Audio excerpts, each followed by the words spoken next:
সরকারের দেয়া নির্ধারিত দামে চামড়া বিক্রি করতে না পারায় লোকসানের মুখে ব্যাপারীরা। তাদের অভিযোগ, সরকার ট্যানারি মালিকদের সঙ্গে আলোচনা সাপেক্ষে চামড়ার মূল্য নির্ধারণ করে দিলেও খোলা বাজারে সেই দামের সঙ্গে কোনো মিল নেই। কোম্পানির সিন্ডিকেট ও সরকারের নজরদারির অভাবে ধস নেমেছে চামড়া শিল্পে। তবে আড়তদাররা বলছেন, চামড়ার মান অনুযায়ী সরকার বেঁধে দেওয়া দাম পাচ্ছেন ব্যবসায়ীরা। ঈদুল আজহার পর শনিবার দেশের দক্ষিণ পশ্চিম অঞ্চলের অন্যতম বৃহত্তম রাজারহাট চামড়ার হাটে এমন চিত্র দেখা যায়। রাজারহাট মোকামে ছোট বড় মিলিয়ে 3 শতাধিক আড়ত রয়েছে। শনি ও মঙ্গলবার 2 দিন বসে হাট। এখানে খুলনা বিভাগের 10 জেলা ছাড়াও ফরিদপুর, রাজশাহী, পাবনা, নাটোর এবং ঢাকার বড় বড় ব্যবসায়ীরা চামড়া বেচাকেনা করেন। চামড়ার মোকামে দেখা গেছে ফরিয়া ব্যবসায়ীরা হাটে চামড়া নিয়ে এসেছেন। সেসব চামড়া তারা আড়তদারদের কাছে বিক্রি করছেন, কিন্তু তারা চামড়ার যথাযথ দাম পাননি। এ নিয়ে তাদের মাঝে ক্ষোভ ও হতাশা দেখা দিয়েছে।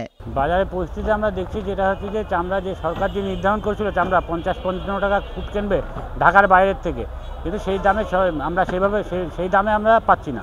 বিক্রি করলে লস হবে, না রাখলে আর এক সপ্তাহ রাখবো। দেখি বাজার হিসেবে সরকার দাম বাড়িয়ে দেয় 55 টাকা, এখানে দাম দেয় 35 টাকা, 20 টাকা ফুটি নাই।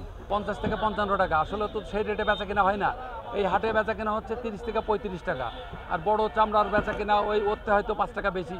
কিন্তু আমাদের এখন বর্তমানে যে রেটটা, সেই রেটটা আনুপাতিক হারে খুব একটা ভালো না। মৌসুমী ব্যবসায়ীরা তাদের ইচ্ছে মতো দামে চামড়া কিনেছেন, পরে আড়তে বিক্রি করতে গিয়ে চাহিদা মতো দাম না পাওয়ায় অভিযোগ তুলছেন। এতে আমরা একটা চামড়া কিনে আনা মনে করেন 600-700 টাকা করে কাঁচা চামড়া কিনে আনার পর আমরা লবণ টবণ দিয়ে প্রায় আমাদের 200-250 টাকা খরচ হয়।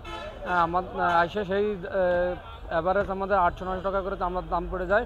আমরা হাটে এসে সেই পাকা মালটা সেভাবে বিক্রি করতে পারছি না, যার কারণে আমরা অনেক ক্ষতির সম্মুখীন হচ্ছি। ব্যবসায়ীরা জানান, গত বছর 70 কেজি ওজনের এক বস্তা লবণের দাম ছিল 1000 টাকা। সেই লবণ এবছর 1400 টাকায় কিনতে হচ্ছে। শ্রমিকের মজুরি বাড়ায় বেড়েছে সংরক্ষণ খরচও। মৌসুমী ব্যবসায়ীরা প্রতিবারই অভিযোগ করে তাদের লস হয়। আসলে মৌসুমী ব্যবসায়ীরা চামড়া না বুঝে কেনার কারণেই আমি মনে করি লস হয়। আর পাশাপাশি আজকে বাণিজ্য মন্ত্রণালয়কে দ্রুত আপনার এই চামড়া যদি কাঁচা চামড়া বিদেশে ওয়েটবুলভাবে রপ্তানি না করা হয়, তাহলে আসলে কাপড় শিল্পের মতন এখানে যে হাজার হাজার কোটি টাকার চামড়ার থেকে রপ্তানি আয় হচ্ছে, সেই আয় কিন্তু আমি মনে করি বাধাগ্রস্ত হচ্ছে। এবং বাধাগ্রস্ত একমাত্র পথ কাটানোর একমাত্র পথ হলো যে সরকারকে আপনার দ্রুত ওয়েটবুল চামড়া বিদেশে রপ্তানি করতে হবে। রায়হান সিদ্দিক, খবর সংযোগ।